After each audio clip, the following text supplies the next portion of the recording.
Hi guys, so ngayon ay atin tayo sa Christmas party ng Status Maritime. Nakabihis na rin ako guys at papunta na din ako sa aming office para makasakay na din kami sa van. So ayun pa yung dalawa palang van ang ginamit namin kasi medyo malayo-layo yung hotel.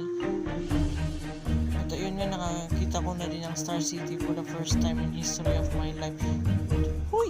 First time! Kaya ayun, tuloy, napatitig ako sa Star City dahil hindi ko pa talaga napuntahan. So ayun, nakarating na rin kami pala sa Sofitel dahil dyan kami sa hotel mag-celebrate ng Christmas party namin. At ayun nga, nakapasok na rin kami sa loob ng Sofitel at nag-picture-picture muna kami yan kasi ang ganda dito talaga sa loob ng Sofitel. So ayun nga pala ang mga kasama ko sa trabaho, si Ma'am Kim at saka si Ma'am Geraldine.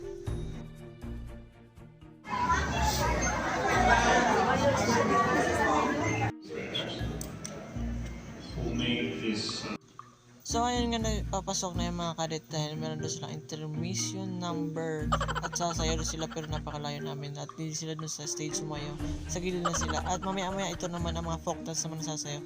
Ayan mga folk dance guys.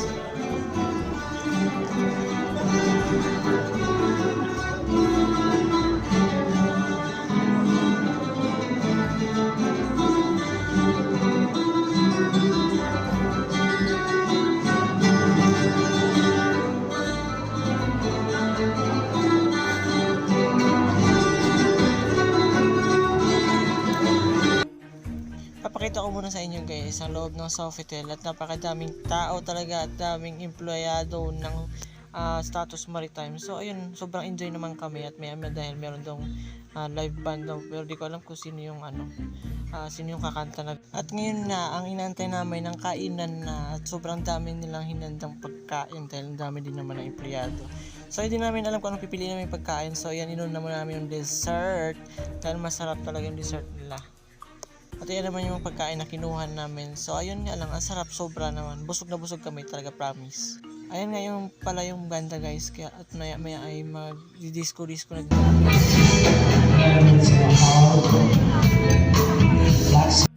Area and for the wonderful food and of course to Mr.